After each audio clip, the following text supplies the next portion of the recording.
एक बेटी जिसने सपने देखे थे, एक लड़की जिसने नई जिंदगी की शुरुआत की थी, लेकिन शादी के कुछ महीनों बाद ही उसकी जिंदगी एक सवाल बनकर रह गई।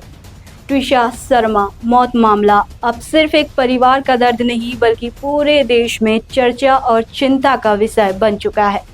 सुप्रीम कोर्ट ने भी इस मामले में बड़ा फैसला सुनाया है।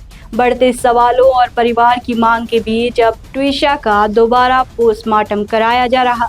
वहीं मौत वाली रात के घटनाक्रम को समझने के लिए पुलिस और एसआईटी ने सीन रिक्रिएट करने की प्रक्रिया भी शुरू कर दी है।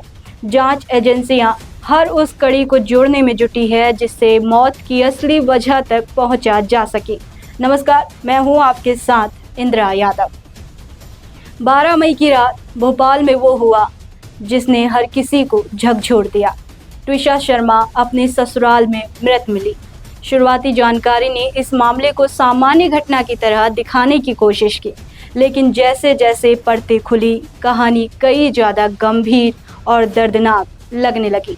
परिवार ने सीधे तौर पर पति समर्थ सिंह और ससुराल पक्ष पर गंभीर आरोप लगाए। दावा किया गया कि शादी के बाद से ही ट्विशा मानसिक दबाव और प्रताड़ना का सामना कर रही थी। मामला उस वक्त और सुर्खियों में आया जब सोशल मीडिया पर कुछ वीडियो और कथित चैट्स सामने आने लगी। इन चैट्स में ट्विशा की कथित मानसिक तनाव और वैवाहिक रिश्तों में खटास की बातें सामने आई।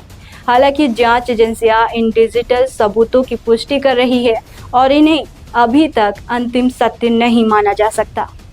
मामले में सबसे बड़ा मोड़ तब आया जब ट्विशा के पति समर्थ सिंह को लगभग 12 दिन बाद गिरफ्तार कर पुलिस रिमांड पर लिया गया। एसआईटी लगातार पूछताछ कर रही है, लेकिन सूत्रों के मुताबिक आरोपी कई सवालों पर स्पष्ट जवाब नहीं दे पा रहा। पुलिस की जांच का सबसे अहम हिस्सा वो 10वें दिन है। वो 10 दिन है जब समर्थ कथित तौर पर फरार था। जांच एजेंसियां ये जानने में जुटी हैं कि आखिर समर्थ इतने दिनों कहाँ रहा, किसने उसे पनाह दी और क्या इस दौरान वो अपनी मां रिटायर्ड जज गिरिबाला सिंह के संपर्क में था। सूत्र बताते हैं कि पूछताछ में रिश्तों की शुरुआत से लेकर शादी के बाद के हालात, पैसे के लेन देन, घरेलू विवाद और 12 मई की रात की घटनाओं तक सवाल किए जा रहे। ट्विशा की मौत मामले में समर्थ सिंह की मां और रिटायर्ड जज गिरिबाला सिंह का नाम भी लगातार चर्चा में बना हुआ है। मीडिया में आए बयानों में उन्होंने खुद पर लगे आरोपों को खारिज किया है। हालांकि ट्विशा के परिवार का आरोप है कि ससुराल का माहौल ठीक नहीं था और बेटी पर लगातार दबाव बनाया जा रहा था। मामले ने तूल पकड़ा और जब उच्च न्यायालय और बाद में सुप्रीम कोर्ट इस पर गंभीरता दिखाई गई, जांच की निष्पक्ष और पारदर्शिता को लेकर सवाल उठने लगे। यही कारण है कि एसआईटी जांच के साथ मामले में केंद्रीय एजेंसी से जांच की मांग भी तेज हुई। लेकिन सबसे बड़ा सवाल, क्या शादी अब जानलेवा रिश्ता बनती जा रही है? ट्विशा की कहानी यहीं खत्म नहीं होती। ये मामला फिर उस कड़वी सच्चाई को सामने लाता है जहां शादी के बाद बेटियों की जिंदगी कई बार सपनों से ज़्यादा समझौते और दबाव में बदल जाती है। दहेज, मानसिक प्रताड़ना, सामाजिक दबाव और रिश्तों में टूटन। आखिर कब तक बेटियां इसकी कीमत अपनी जिंदगी देकर चुकाती रहेंगी?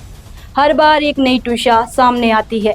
कुछ दिन शोर होता है, फिर सब कुछ शांत पड़ जाता है, लेकिन सवाल वही रह जाता है कि क्या ट्विशा को इंसाफ मिलेगा?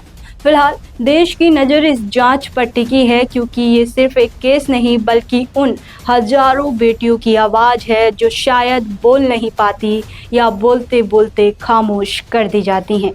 आपकी इस पर क्या राय है, हमें कमेंट में ज़रूर बताएं।